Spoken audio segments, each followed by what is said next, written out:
right, great to have everybody with us this morning, this afternoon. My name is Rennie Vandeweghe. I'll be our moderator today of this webinar, focusing on the impact of severe weather on utilities. I am joined by some special guests this morning. First is Jacqueline Olben, the Manager of Business Resiliency and Compliance at Unitil. Thank you for being here today. And we have Nick Wilson, who is a Strategic Product Manager for the energy sector at DTN. As I mentioned, I'm Rennie Vandeweghe. I serve as the Vice President of Weather Operations at DTN. And thank you again for joining us today. So we'll start off, I'll start here with Jacqueline. Thank you again for joining us. Would love to hear a little bit about your history in how you found yourself in the utilities world and specifically in business resiliency and compliance. Sure. Thank you so much for having me today. Like you said, my name is Jacqueline Olben. I have been with Unitil Corporation for just over 10 years now. And previously, I was served in the U.S. military. I was in the Navy following, high school. Did that for a few years. Before I kind of landed in the utility world. Originally, my discipline was engineering. However, I found myself in emergency response for a small utility, which ended up being a really great experience for me and kind of changed a little bit the trajectory of my career. So I am still actually enrolled in the disaster program at the State University of New York. So I'm working on getting my bachelor's in disaster management. However, I had a lot of experience dealing with emergencies, weather events, and disasters with my time in the service and through a lot of other volunteer organizations throughout the years that I've been a part of. So I've been at Unitil just, again, over 10 years, started as technical writing, managing the company's business response plans, business continuity planning, really focused on employee training and exercises. So I manage all of our employee emergency response training programs and exercises, and just really have taken on, ownership of those programs at our company, and really enjoy working with pretty much the entire company. So, weather events, disasters, and emergency is definitely my arena. It's something I really enjoy doing, planning for, and being a part of for my company. And I really look forward to the discussion today. Excellent, thank you. Nick, you are a meteorologist by education, but have found through your career a move into product management. Would love to hear about your background as well. Thank you, Rennie. So I've, like anyone who pursues a meteorology path in education, my first passion arose. I grew up in the Chicago suburbs, and I remember huddling under my desk as a nervous third grader as a F5 tornado ripped through the suburb of Plainfield, Illinois, just a matter of miles away from where I grew up in Naperville. From that day on, I knew that I wanted to have a clear understanding and certainty as far as what was going on with the impacts of weather. So I followed that passion through my education. Did a lot of applied research in regards to the application of lightning data to the electric utility industry, where I started my career with an environmental data services provider as a product manager for an application focused at reliability engineering and understanding, the challenges and threats of lightning specific to electricity distribution and transmission assets. Beyond that, then I stepped into, in the mid-2000s, stepped into the world of renewable energy as wind power and solar power started to really develop quickly in the North American market.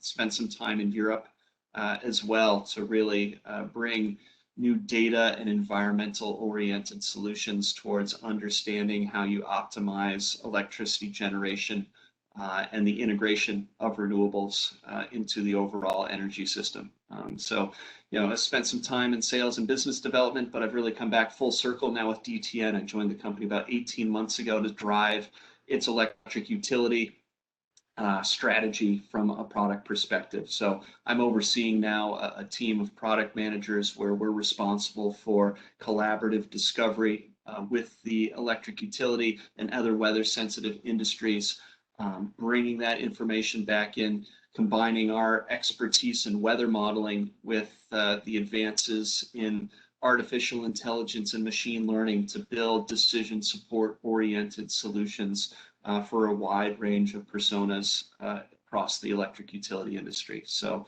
really excited today to join yourself and Jacqueline to provide some of my perspectives and insights in what direction the industry is going as far as building improved resiliency and ability to prepare and respond to significant weather events. Excellent. So, Jacqueline, you described a really cool background in your passion for dealing with emergencies and utilities. Would love to learn about some of the roles and responsibilities in your job today. Sure. So within Unitil here, again, I really manage most of our employee training and exercise programs. So, as a utility, we plan for a number of different types of emergencies, weather events being a large amount of them, but also other types of events that could impact, our infrastructure and our operations. So, things like a pandemic, for instance, or civil unrest, we exercise for all those types of things as well. So my job really here consists of making sure that the company is situationally aware and ready for basically any type of emergency that could impact its operations. I work very, very closely with our state, federal, and local partners, specifically public safety partners, and within the community, the members of the community, because they're a huge part of keeping our infrastructure safe and reliable. So, a lot of my job consists of really coordinating with others and making sure that everybody is, aware of what their responsibilities are during an emergency so that they can take the right actions when an emergency happens. I think every emergency planner understands that planning for an emergency doesn't happen during the emergency. We spend a lot of time during the year, reading, researching, looking at our risks, seeing where we can mitigate things, and preparing ourselves, planning for the best, preparing for the worst, though. And that's basically a lot of what my job entails, is making sure that all those pieces really fall together during an emergency or a significant event. Sure. What are some of those definitions of success then? I mean, it sounds like a wide variety of potential disruptions to the operations. How do you define success in your role? Yeah, so ultimately, I always think of my role here as supporting the core operations of our business, which is, natural gas and electric distribution.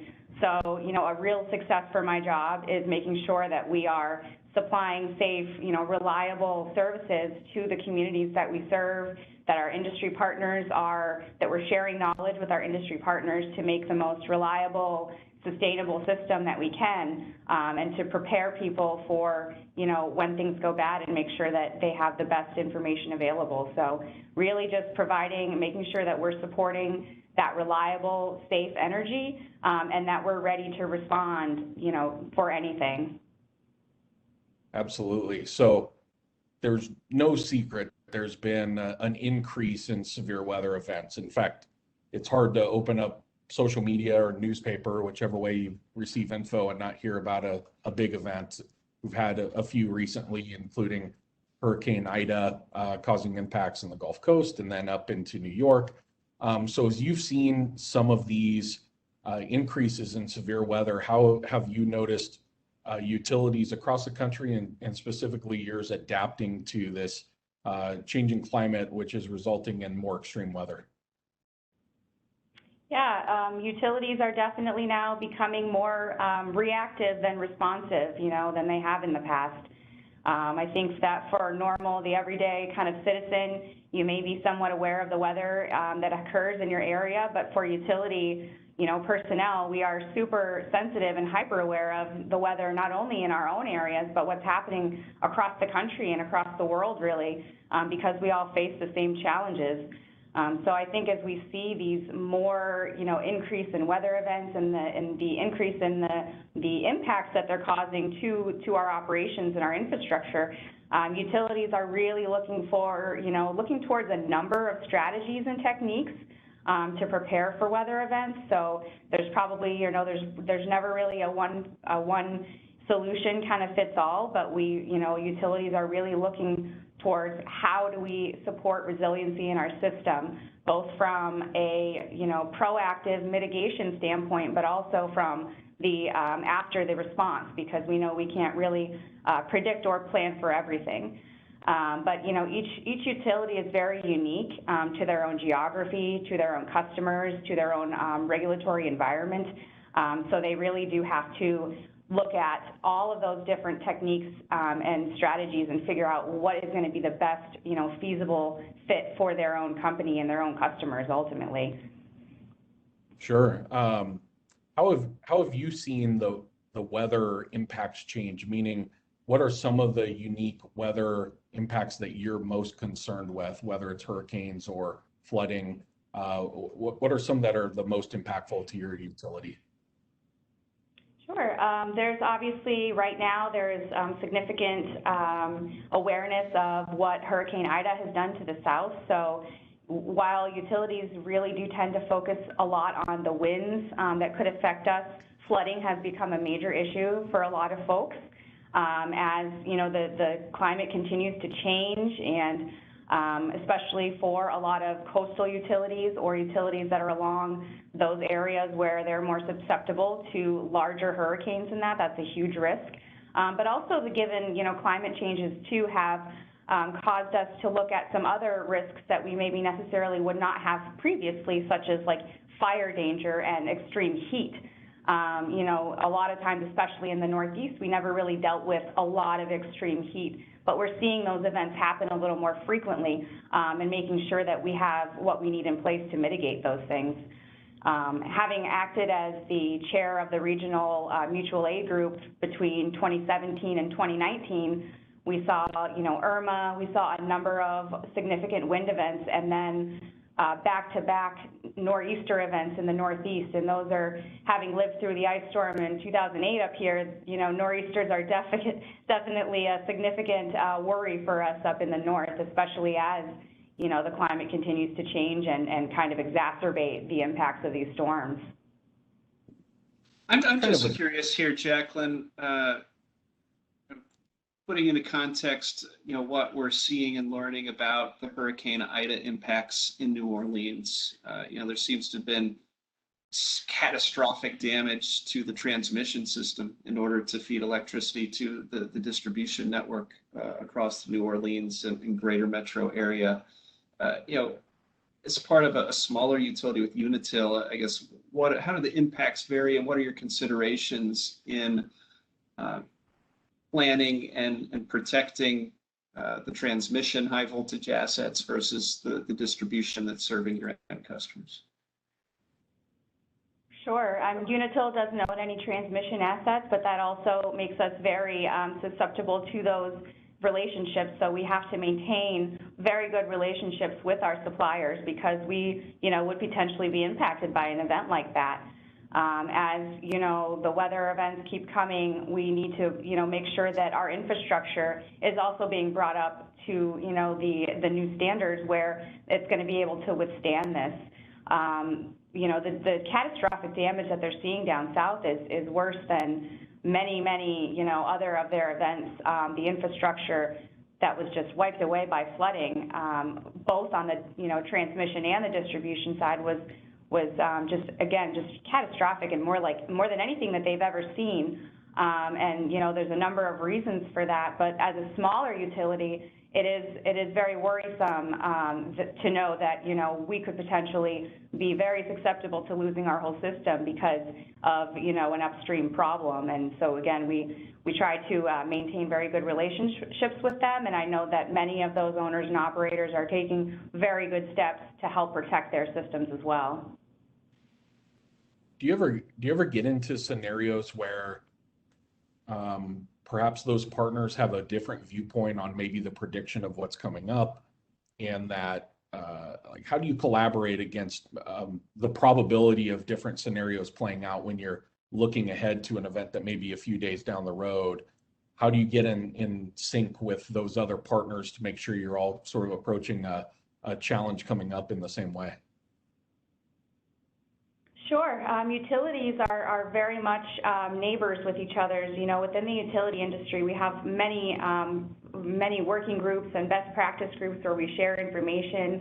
Our mutual aid network is a huge source of information. When a major weather event is coming, there's a great chance that it's not just going to impact one or two of us. It's going to impact several of us, and we have coordinated calls where we'll talk about what each of us is seeing in their area, kind of comparing and contrasting what, where we think is going to have the most impact, but it also provides a great opportunity for us to share information and knowledge on resources and where we think, potentially those impacts could be.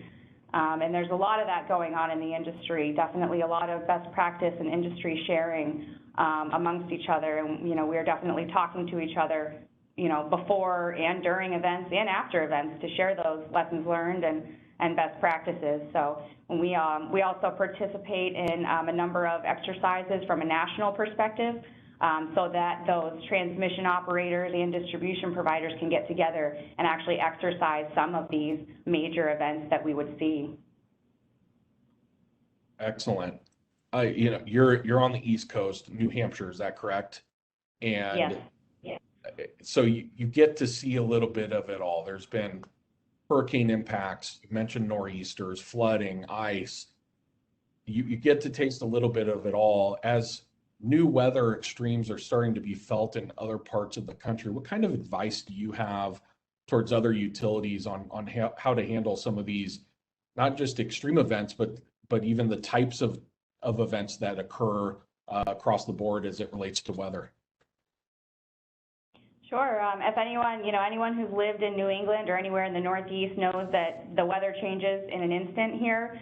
And there's a lot of areas where the weather just significantly changes from one area to the next, particularly in New Hampshire. We've got coastline, we've got beach, we've got lakes, and then we have, mountains, very, very high mountains. So we are very much almost set up in a very microclimate way in our geography, where we have these distinct areas within our geography that really experience much different weather than some of the other areas.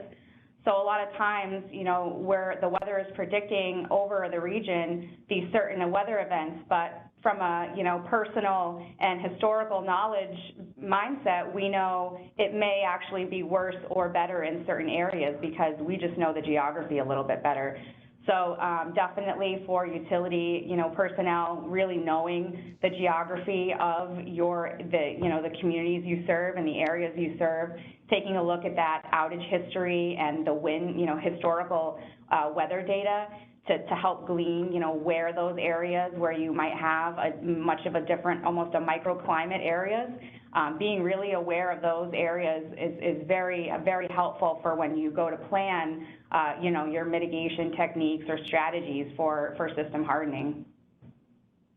Yeah, that's a really interesting point that you mentioned there, Jacqueline, as far as, the personal knowledge that, your team develops over time as far as interpreting what types of impacts certain levels or severity of weather phenomenon is going to result in issues downstream. I guess as an example for the audience, you think about, say, Cape Cod, which has significant exposure to high winds and nor'easter events. So over time, the vegetation, the infrastructure naturally becomes resilient, and there's certainly, construction and building constraints that evolve over time.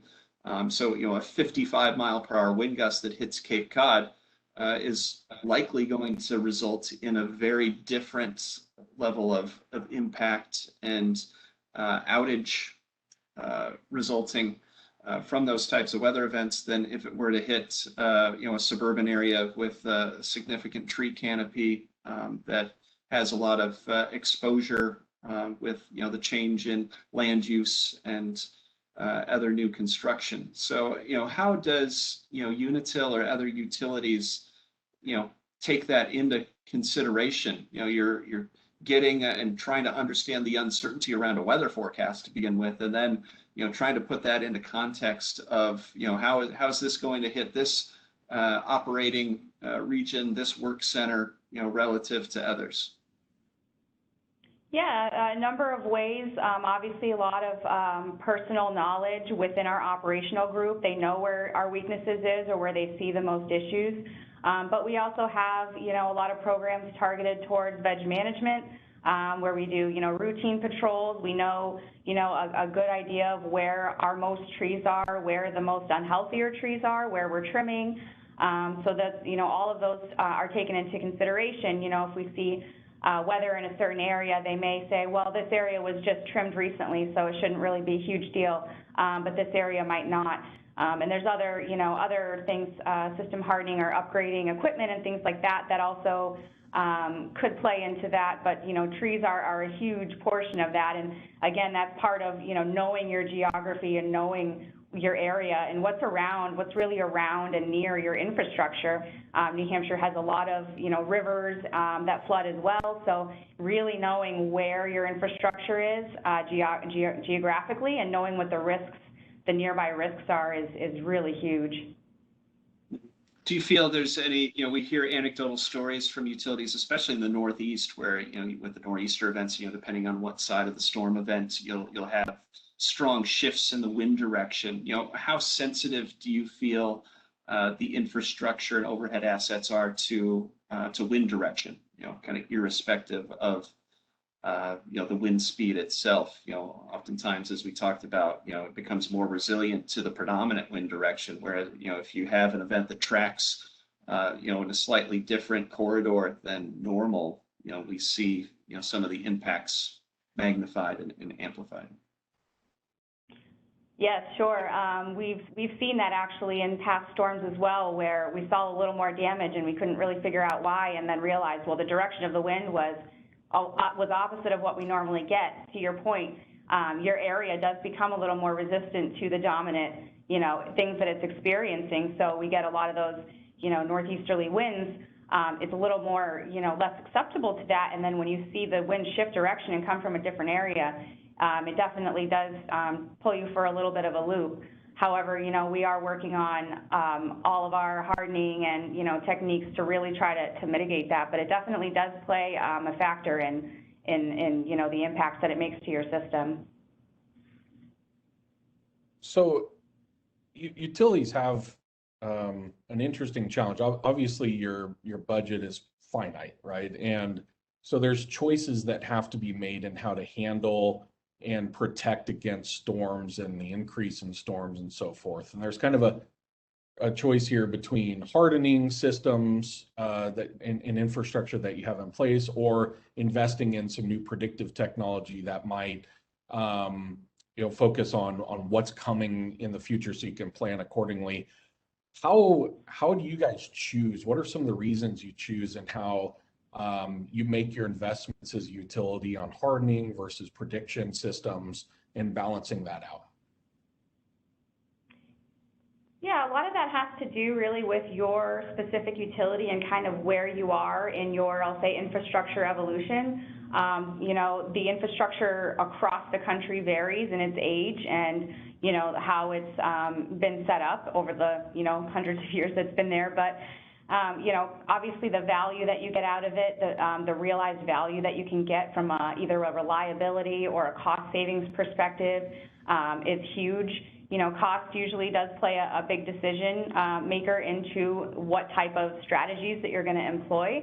However, a lot of other things go into adding that cost. So interoperability is a huge one. Many utilities now are really looking for a more enterprise platform solution. They want to make sure that all of their data is, kind of kept together and in one place so that they can get more out of it. But also how easy is it to integrate into your systems, and how easy is it for you to blend those processes and the resources needed to support that into your company.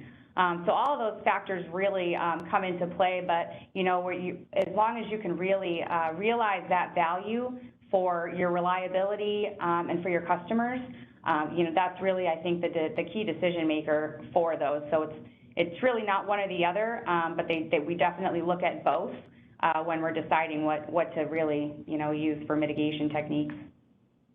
Sure. From your perspective, what are some of the benefits of those predictive technologies that are becoming more commonplace as innovations occur? Yeah, I mean, predictive, nobody has the magic crystal ball where they can say for certainty, but, the better data that you have to predict certain things will only help you put, the right resources in place and help you with your decision-making process as you're planning to respond to a weather event. The value that some of those predictive tools can really greatly increase your situational awareness. However, I do know, from an industry perspective, the infrastructure is very susceptible, and people will always kind of second guess predictive. They kind of want to see what's going to happen first. But again, it could really enhance your operational decision making for planning. Yeah, some of the go ahead, Rennie. Well, I was going to say, we've noticed through research that there's a regional component to where utilities are on their journey as it relates to either including predictive technology, just the focus on what they're factoring in. But there's also a bit of a size comparison to larger utilities may have invested a little bit earlier in some of these predictions versus some of the smaller utilities. What do you think is potentially holding back smaller utilities from investing in prediction and data science techniques compared to maybe some of the larger utilities that have done so first? Yeah, I mean, I think for most small utilities, we really do like to not necessarily always follow the lead of some of our bigger counterparts, but we really operate kind of within their footprints and shadows, and we always want to get a good feel for, I will say that some of these bigger companies, bigger utility companies are really, they are the best practice setters. They are the industry leaders because their operations are so big and so involved. They typically do have, the most innovative ideas. So many times I do think that smaller utilities kind of like to wait and just see the value firsthand through other companies as we work together and share that information, before they actually, jump to invest in something like that, especially where we do have obviously a much smaller customer base, and we want to be more, reasonable for our customers. So, but, I think that in today's age, even a lot of the smaller utilities are really moving their innovation forward with some of these technologies that they are getting, and that, we are pretty much catching up to some of these bigger utilities out there. Yeah, I'm interested, Jacqueline, you talk about, living in the shadows of the large utilities. When we look at the benefits of weather prediction, one of the common themes across utilities is improving the efficiency around the decision making to mobilize outside contractors. The balance sheets of electric utilities, especially those that are investor owned, they're trying to minimize the amount of payroll, restoration engineers and other linemen and field crews that they have on their books. So when a weather event is anticipated, this is the prime opportunity where you need to intelligently take a decision as far as how many crews are you going to pre-stage and bring in so that you can achieve, estimated times of restoration that align with, your internal goals, but most notably, to meet the satisfaction levels of your customers and your regulators. So I'm curious to, as a smaller utility surrounded by, these large IOUs in the Northeast, how are you using this weather intelligence to make better decisions as far as mobilizing outside resources? Sure. I mean, the reality is there's only a finite number of qualified resources that can actually do utility work. So you really do need to be very judicious in how you are staging these guys and where you're putting your crews to make sure your resources are in the right spot. Being a smaller utility, there's definitely pros and cons. We have a smaller geographical footprint, which is great because we may need a smaller amount of crews. However, we are kind of at a disadvantage because we can't pull from other areas of our operation quite as easily as some of the larger utilities can. And, as we're seeing right now with the thousands of resources that had to go down and assist, the South for their restoration, again, we are up against a finite number of resources, and resource constraints, they really do occur in a lot of the major events that impact, a swath of utilities. So you really do have to, use the best available information that you have to make those decisions. From a smaller utility perspective, we really try to focus really locally on almost our individual specific areas and microclimates, and we just really try to focus on what we think the actual impact will be to our area so that we have, at least the best idea going in of where and the amount of resources that we want. And then again, that's where the whole mutual aid world comes into play as well, because all of the industry partners really come together when those resource constraints exist to try to help mitigate that. Well, given, there's a lot of external factors to balance right now. You've got COVID protocols and restrictions. You have, resources that have been reallocated down to Louisiana to help in the restoration efforts. With some of those external aspects, what kinds of lead times are you having to think about making these decisions and putting your confidence behind a weather forecast? It seems like it's getting longer and longer every year we do this. There's many events. If a major hurricane event, these things start getting predicted, 5-7 days out, and within, 3 to 4 days before these events are even entering the region, there are resource constraints. You start realizing that there's not as many resources out because they're being committed to so early in some utilities, and there's a number of reasons for that, customer expectations, regulatory expectations, and the like, but it is becoming, the window of opportunity there has just been becoming smaller and smaller as these companies, do try to now proactively stage resources rather than reactively, waiting to see where the storm goes. So it really depends on the type of storm event. That the more, severe events, you need days, days and days ahead of this event, 3 to 4 or 5 days before the event, to really start putting those pieces in place to get your resources moving where you need them. And sometimes that far out, there is also a great deal of uncertainty. So that's where that really kind of troublesome decision making, that's the real scary part right there for a lot of utilities. Yeah, we've focused a lot on kind of technology and the utility operations. But of course, we're doing all of these things to serve the customer base. And I'm curious about some of the biggest customer experience issues that a utility can face, maybe how some of those have changed over recent years and some of the adaptations you have made to make some of these decisions or provide tools to help with the customer side focus of this. Right. I think that reliability, service reliability is always going to be number one for your customer. As long as they're getting their reliable, power, they're happy. However, communications and two-way communications with your customers has become even more important over the years as, social media and just more enhanced websites and all of this new technology that the utilities have been employing over the last few years, that the customers rely on it so critically.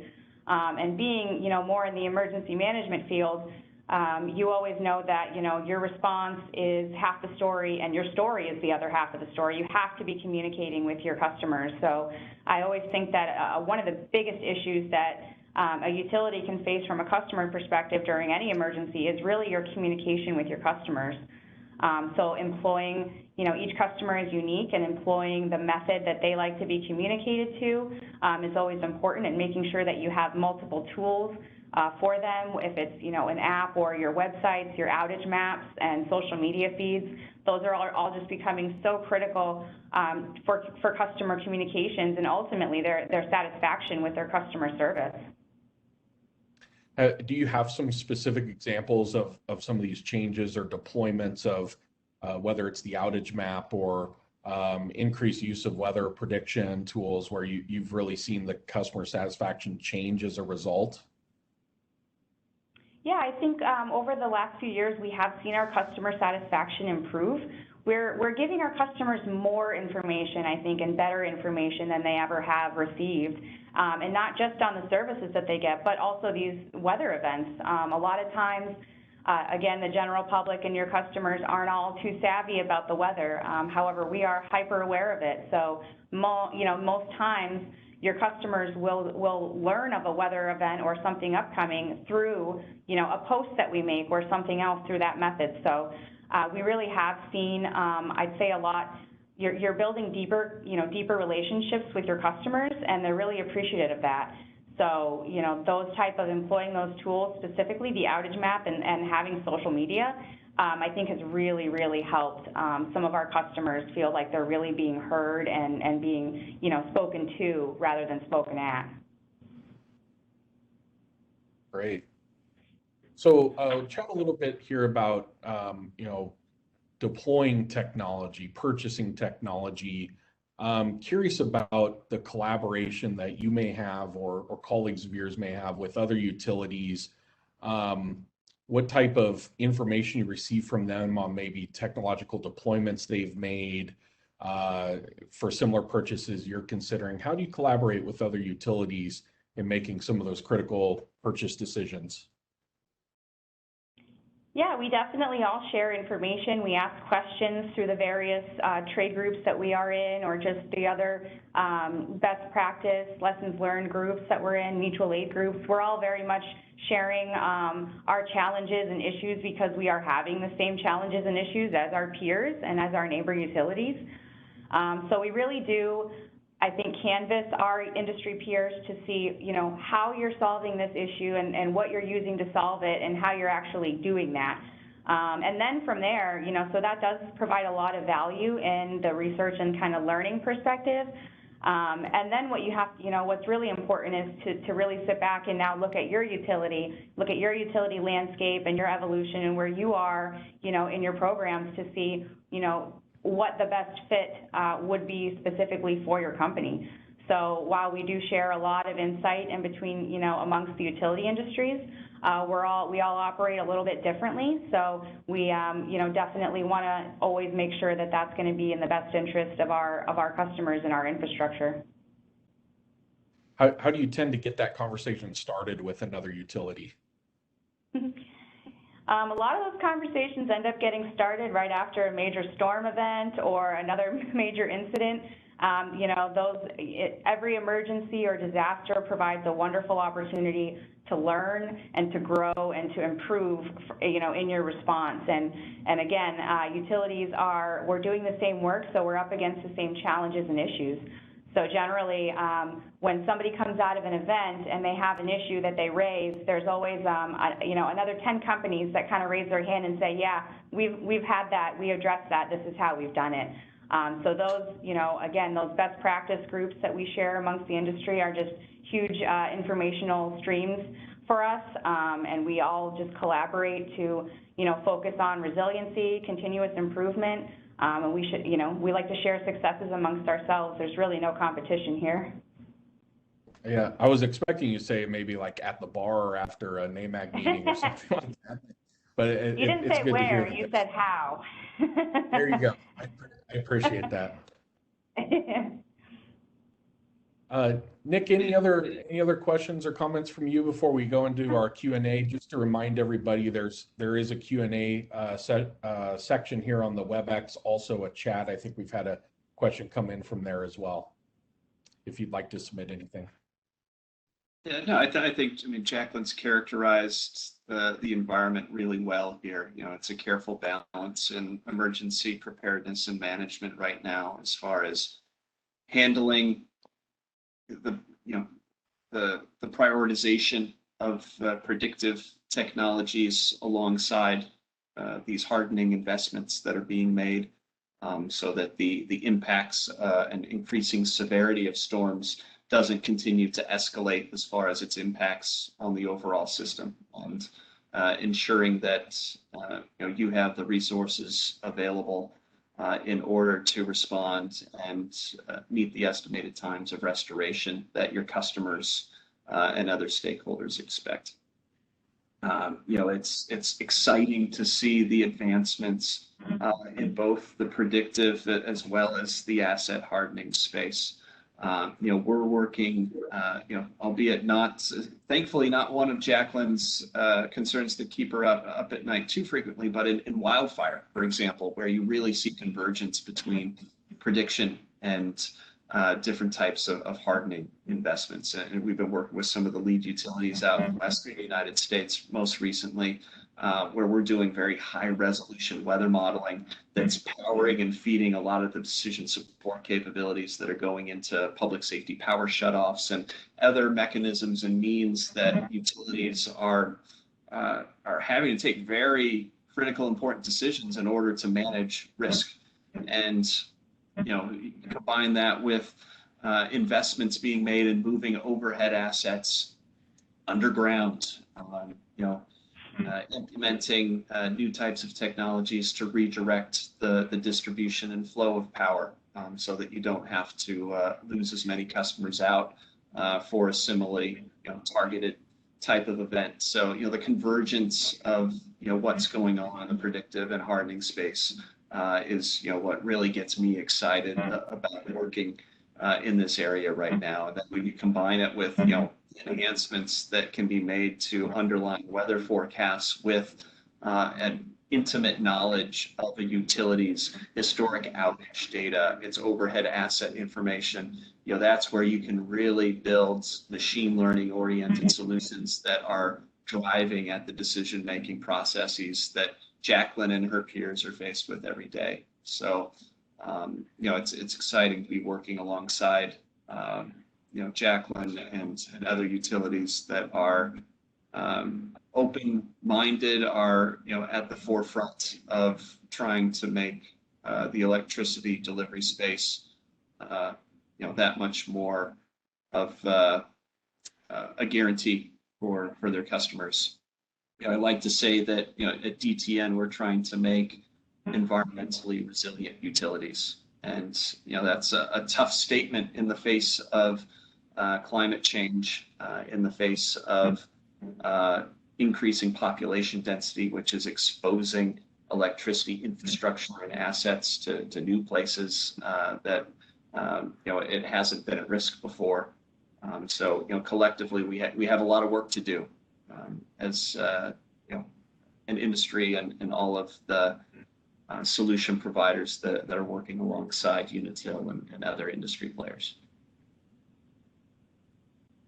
Well said, Nick.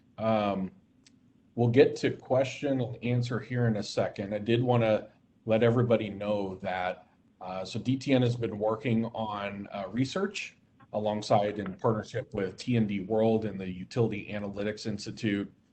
From that, we'll be providing a report that will be delivered along with this rebroadcast. I've had the chance to look through the report. I think you will find some very interesting insights stemming from that research, and look forward to your feedback on that research and any questions we can answer after you've had the chance to read through that. So we did have one question come in here for Jacqueline. What are the system hardening products that are generally used by utilities in the view of mitigating risk due to natural disasters? Sure. So hardening is obviously great. That's where we want to spend kind of the most bang for our buck, because if you can prevent an outage from ever occurring, that saves you the opportunity to actually have to go out and fix it. But a lot of things that I'd say some utilities are working on as far as hardening their systems right now is kind of like what Nick mentioned too, which is redundancy, having almost microgrids, or setting up areas where they can backfeed supply or alternate feeds. Vegetation management is a huge hardening technique that we like to employ up in the Northeast. New Hampshire is one of the most treed per mile state in the country, and trees are a major part of the impacts that we see to our systems during these weather events. So having a really good vegetation management program is very important.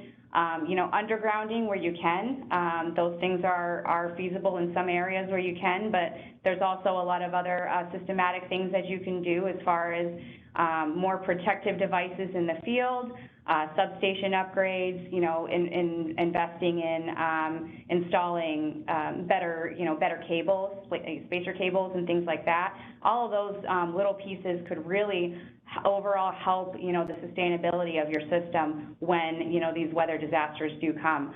We've been noticing, slight increases in, the sustainability of our system to these weather events since we've been doing some of these programs, specifically our vegetation management program, which has been a huge success for Unitil in the Northeast. I'm curious, Jacqueline, this is certainly an area of discovery for DTN right now. As you make hardening investments, naturally that kind of changes, the bar of as far as a level of damage that's expected given the severity of the weather. So, you would expect that over time, as you harden your system, what may have been a windstorm with a peak gust of 50 miles per hour, the damage that was incurred, as you make different hardening investments, maybe you raise that threshold up to 60 miles per hour. What do you think the utility community is going to need to do in order to benchmark the return on investments and benefits that the hardening investments are making? Yeah, it definitely takes a deep dive of look into your outage history and your outage data and very accurate historical weather, information to marry up to that to really see what the cause of your outages were. If you can do that, then you can really see the trends that have taken place on your system and how your system is responding to these events over time. Like I said, we've seen that by looking at comparing older storms to more recent storms and what the differences were on our systems to see, again, where that value has been found and where those successes are. So definitely having, a really good weather, historical weather data for your area to then look back and see how your system responded. That knowledge is huge to figuring out where you should really invest in your hardening. But it's a constant battle, though, isn't it, Jacqueline? Because you continue to add customers, the trees continue to grow. So you're chasing, in essence, a higher bar of achievement. That's right. Yes, and as your reliability starts to increase, your customer expectations also increase. Their tolerance for outages decreases a little bit when they get such good reliability and service. Yeah, it's interesting from the T&D World's Institute study that Rennie alluded to. We saw that phenomenon with Southern utilities. Obviously things have changed very quickly in the past month, but it's been a relatively quiet, set of tropical seasons as far as large scale customer impacts. And, that's been reflected in at least the customer satisfaction perception across the Southern utilities, or at least there's a belief that they've made as much investment as they feasibly can from a hardening perspective.